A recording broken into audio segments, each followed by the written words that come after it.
কার সবার কথা বলতেছো? ম্যাডামের না আমার।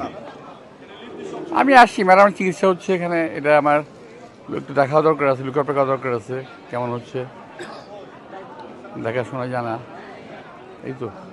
আজকে আজকে আমির খসরু মাহমুদ, যিনি আপনাদের দলের অন্যতম শীর্ষ নেতা, তিনি বলেছিলেন যে -2 ফর্মুলা যেটি হওয়ার জন্য একটি চক্র অপতত্ত্ব চালিয়ে যাচ্ছে, সেটি এত সহজ নয় এবং বিএনপি খুব শক্তিশালী। এই বিষয়ে আপনার কি বক্তব্য? -2 ফর্মুলা বহু পুরনো ফর্মুলা, এটা অকার্যকর।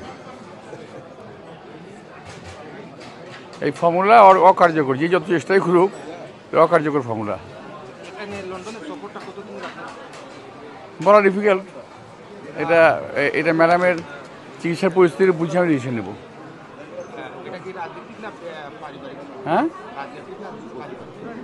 আচ্ছা, এই যেভাবে নাও, আমি এটা তুমি যেভাবে ভালো ভালো বুঝে নিতে পারো। খালেদা জিয়ার ম্যাডামের চিকিৎসা এবং সবকিছু যে আপডেট, কোনো অগ্রগতি আপনি কি পেয়েছেন কিনা, অথবা তথ্য কি আপনার কাছে এসেছে কিনা? মাত্র আসলাম, জানবো কীভাবে? ম্যাডাম আসছি 7 তারিখে, ট্রিটমেন্ট হচ্ছে, পরীক্ষা নিরীক্ষা হচ্ছে, হয়তো জানতে পারবো আগামীকাল পরশু। আমি কি বলতে পারবো না এখন এটা। ভাই, প্রশ্নগুলো তোমরা করতেছো, একটু ঠিকঠাক করে প্রশ্ন